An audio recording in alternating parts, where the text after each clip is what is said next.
মানুষের থেকে পাওয়ার আশা যত কম রাখবেন, দিন শেষে আপনি ততই ভালো থাকবেন। মানুষ প্রতিষ্ঠিত হওয়ার পরে যে ব্যবহারটা করে সেটাই তার আসল চরিত্র। পায়ের তলার মাটি শক্ত হলে কাঁধে হাত রাখার লোকের অভাব হয় না। একটি অচেনা পথে কয়েকবার হাঁটলে সেই পথটি চেনা হয়ে যায়, কিন্তু মানুষকে যুগ যুগ ধরে দেখে আসলেও মানুষ চেনা বড় দায়। জীবনের সেরা শিক্ষা পাওয়ার জন্য কারো না কারো কাছে একবার ঠকাটা প্রয়োজন। বৃষ্টি ছাড়া যেমন রামধনু দেখা যায় না, তেমনি ব্যর্থতা ছাড়া সফলতা পাওয়া যায় না। কষ্টের কথা যাকে তাকে বলার আগে দেখে নিও মানুষটা তোমার কষ্ট বোঝার যোগ্য কিনা।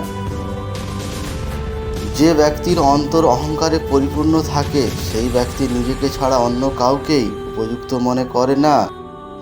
খারাপ সময় আসা ভালো, বাস্তব জীবনে কিছু সত্যের মুখোমুখি হওয়া যায়। সময়ের সাথে মানুষের স্বভাব বদলায় না, চরিত্র বদলায়। কেউ চরিত্রবান হয় আর কেউ চরিত্রহীন।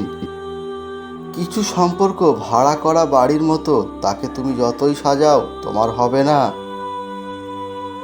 যে মানুষটা সবার খেয়াল রাখে তারই একদিন খেয়াল রাখার মতো কেউ থাকে না।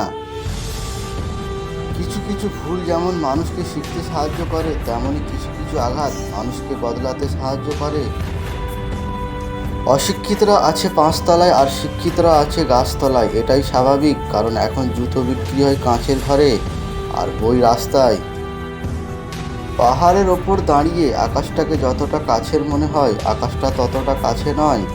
ঠিক তেমনই কোনো মানুষকে যতটা আপন মনে হয়, আসলে সে যতটা আপন নয়। প্রতিটি মানুষের ধ্বংসের প্রধান কারণ হচ্ছে নিজেকে জ্ঞানী আর চালাক মনে করা। কেউ ছোট হতে পছন্দ করে না, সবাই চায় অপরের ঊর্ধ্বে থাকতে।